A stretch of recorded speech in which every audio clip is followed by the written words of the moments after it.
महाराष्ट्रामध्ये रब्बी हंगामाची आता काढणी विविध पिकांची सोंगणी सुरू झालेली आहे.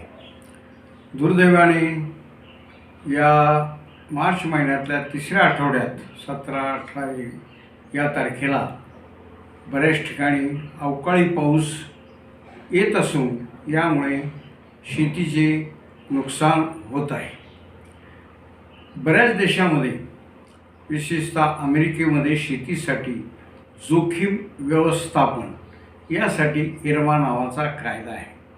शेतकऱ्यावर विविध संकटे आल्यामुळे त्याच्या शेतीचे नुकसान जर झाले तर त्याच्या नुकसान भरपाईसाठी एक स्वतंत्र यंत्रणा कार्यरत असते.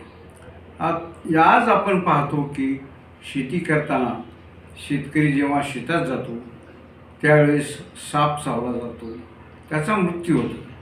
त्याचप्रमाणे जंगली डुक्कर दिवसा महिला जर खुरपत असतील शेतामध्ये तर हल्ला करतात आणि मोठ्या प्रमाणात महिलांना जखमी करतात. बिबट्यांचा हल्ला हा तर कॉमन असतो. आज सर्वत्र पाहतोय की अनेक शेतकऱ्यांचे मृत्यू बिबट्याच्या हल्ल्यामुळे झाले आहे.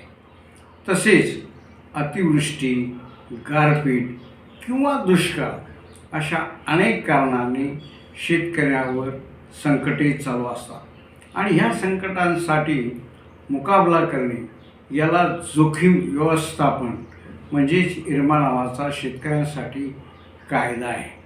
आपण आज पाहतो की ग्राहकांसाठी संरक्षण कायदा आहे. डॉक्टर किंवा डॉक्टरच्या दवाखान्यात कोणी काही उपद्रव केला तर त्यांच्यासाठी संरक्षण कायदा आहे. पत्रकारांना संरक्षण कायदा आहे. एवढंच काय तर वन्य प्राणी म्हणजे प्राण्यांना सुद्धा संरक्षण देणारा कायदा आहे.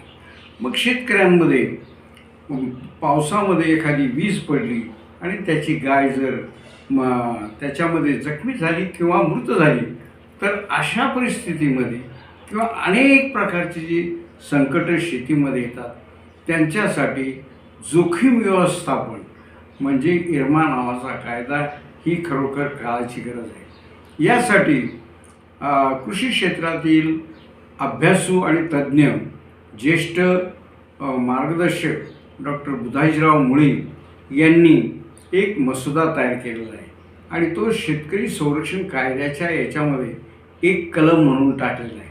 कारण आजकाल शेतीसाठी संरक्षण कायदा ही खरोखर फार महत्त्वाची काळाची गरज झालेली आहे. नमस्कार, धन्यवाद.